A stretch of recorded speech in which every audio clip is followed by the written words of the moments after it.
Whoa, out of nowhere, Sony is dropping the look of the new DualSense PS5 wireless controller and talks about the features as well. This thing looks sick.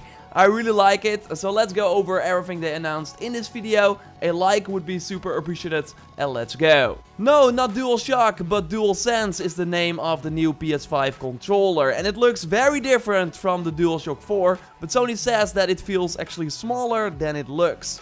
We still got many of the same features from the PS4 controller though, like the touchpad in the middle, and the light bar is now actually not on top of the controller, but on both sides of the touchpad. And if we actually look at it from this side, we see that it slightly goes under the touchpad there as well. Thank God for the USB-C input. We of course already knew this, but it's great to see it here. And Sony says they took a thoughtful consideration into ways to maintain a stronger battery life for DualSense's rechargeable battery. This button on the left here is now called the Create button, and according to Sony it should be an evolution of the Share button. We are once again pioneering new ways for players to create epic gameplay content to share with the world or just to enjoy for themselves. The name change at least makes sense, because if you record footage now on the PS4, it is not always to share it with people. But yeah, it will likely do more than the Share button that we have right now, and we will hear more about this as we get closer to launch. And yes, that launch is still holiday 2020. They said it once again in this blog post. The controller now has a built-in microphone, so you can chat with people without needing a headset, although they still recommend that you should use a headset for longer sessions, maybe to appease the tech companies that are now maybe going to sell less headsets because of this microphone. And yes, can we just talk about the sort of white shell over the controller? That's at least what it looks like. We got Paul on Twitter though, who already made a black design that I'm digging a lot too.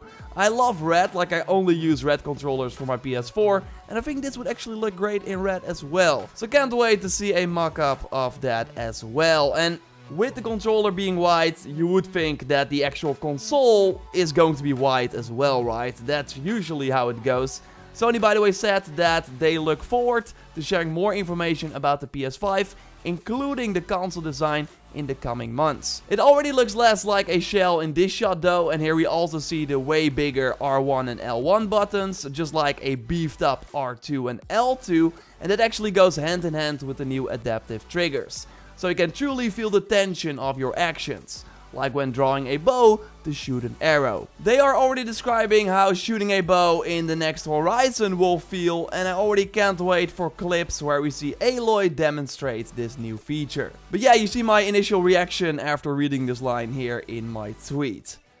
Do it, Sony! We also have the haptic feedback that they once again touched on in this blog post, saying that it adds a variety of powerful sensations you will feel when you play, such as the slow grittiness of driving a car through the mud, and that immediately makes me think of that car section in Uncharted 4 in Madagascar. And you would think that if they made Uncharted 4 like for the PS5, like just an upgraded version, that they would have that built in. We got Andrea from Ready at Dawn, of course the studio who worked on the Order 1886, and he has been pretty upfront about the PlayStation 5, and now he's saying this controller is pure awesomeness, just wait until you feel it, and I mean that literally. It's always exciting to go to a new generation of consoles, because everything looks better, and in the case of this next gen, will load way faster as well.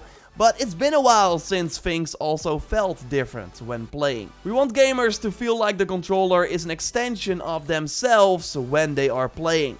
So much so that they forget that it's even in their hands, Sony says.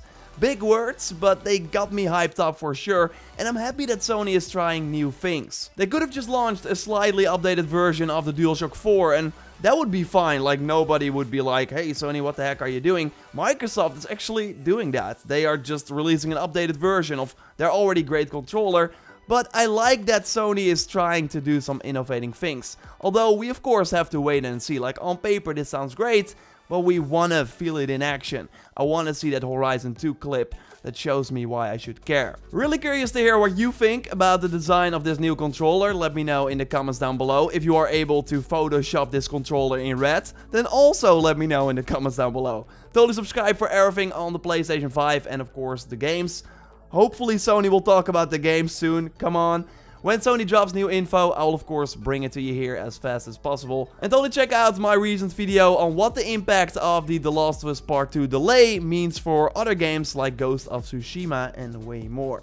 For now though, I will speak to you next time, and goodbye.